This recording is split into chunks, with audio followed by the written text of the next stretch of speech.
So this is another project that I'm working on, doing a wiring system on this guy right here. If we come in here, you can kind of see there's a Renogy system that I'm building out.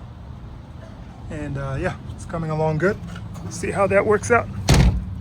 All right, so we're in the LMTV right now, and we're trying to figure out what we're gonna do with the seats.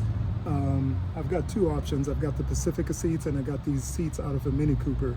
The ones from the Mini Cooper are from a 2014 Mini Cooper Countryman, all four, and they fit kind of good. I like them because they got side bolsters in them, and the ones for the Pacifica are a little bit more flat, but they got armrests on them, so that's kind of cool.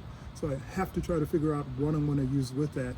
But right now, the main thing is how are we going to mount them into the vehicle. I've got the mounts from Midwest Military Equipment, something like that. I got those mounts, but honestly, I just don't know if they're going to work. They seem more complicated than they need to be. And I wish that they would have actually put out a video out there just kind of showing you different configurations of how they expect them to mount, that kind of thing. And I wasn't able to find any content specifically about that. So we're gonna just make it up as we go. And I've got a couple of different options. We can either do a flat bar or we can do a tubular bar, like square tubing. And the square tubing, I think, is just gonna be a little bit stronger, and it's not gonna have the tendency to want to bow or something like that in the middle.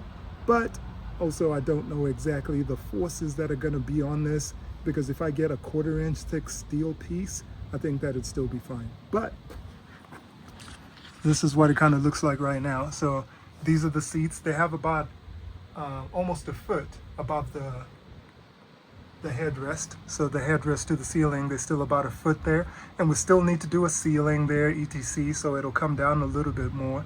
But still, these are the seats. And I think these also kind of look good. Here's the bolsters that I was telling you about. So they kind of hug you when you're sitting in here. Yeah, it may not be the best thing for you depending on size.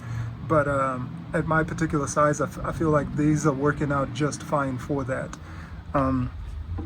If we come down here, you can kind of make out that these are flat.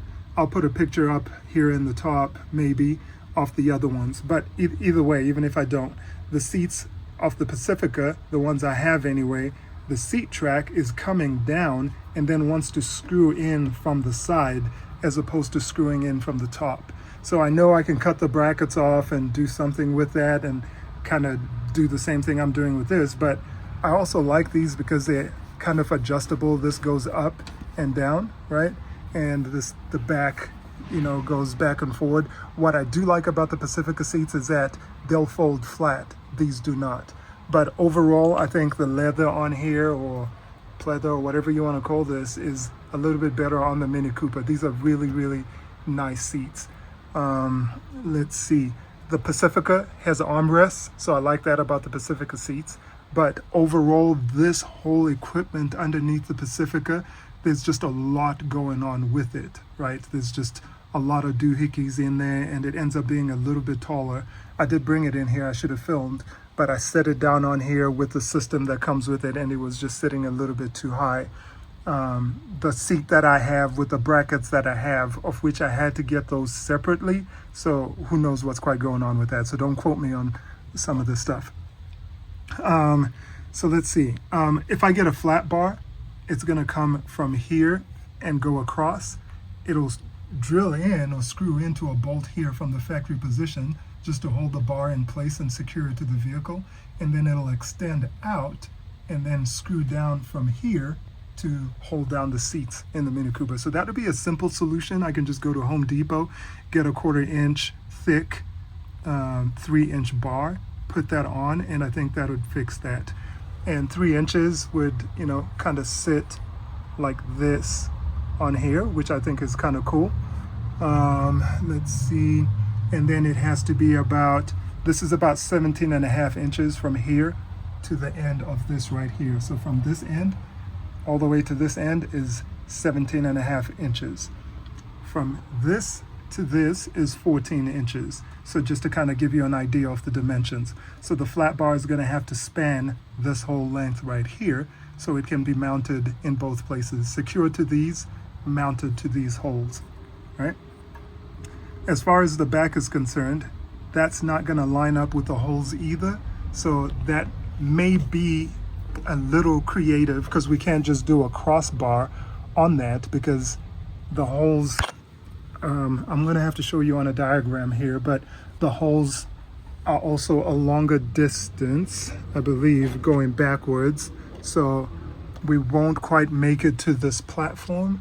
We may make it further so that the piece in the back is going to end up having to be a little bit wider. So if we can do 3 inches in the front, it's going to have to be maybe slightly more for the back because we still want the majority of it to be resting on this platform. So what I was also thinking is that instead of doing it like that, we just get a whole adapter plate, right? It's like a whole piece that's just going to sit on here. So think of a square tubing, but only also so wide that it covers the whole footprint of the seat. And I'm thinking that's what I may have to end up doing instead of just doing the flat bar. Flat bar is going to be easy, but I think it gets interesting when you get to the back because these holes, this is the hole right here, and you can see the seat, the hole is slightly further back. So that's not quite going to work out there. So have to find a solution for that. But I've got this centered to the steering wheel and I sat in it. I like the height. I think it works out really well, and I can still adjust it to go up some more if I needed it to go up. It actually sits a little bit low at its lowest, and it doesn't give me the visibility that I think I want out of the vehicle otherwise. So we may have to adjust that a little bit, but so far that's what it looks like. This is the view from the passenger side, just to kind of show you guys a different angle here. This seat here, you're not so concerned about it touching on this side. On the driver's side, it does come right up against this. Here, there's about an inch and a half or so between the seat and the body of the vehicle. So that's not going to be too problematic. As a matter of fact, if I line it up with the hole, there's even a little bit more room right there. You can see, what is that? 1.5 inches, almost 1 3/4 inches, right? So this one fits a little bit better in here. But again, if you're looking at the back, you can see that that doesn't line up with the hole on the back of the seat. But yeah, you can see how this is flat. I like that this is flat, like I was talking about earlier on. You don't have to worry about trying to do anything, cut any bracketing off. Literally, I just need a plate to adapt it to this. So square tubing plate of some sort that's about 1 inch tall, I think. Put it on here and then make new holes to mount this right here. So the plate's gonna come all the way to over here, go back down, and yeah, that should do it. And if you've done this or you've got an idea that you're thinking of and you're like, hey, that's dumb, I can figure this out, definitely let me know. But for right now, that's what I got. Peace.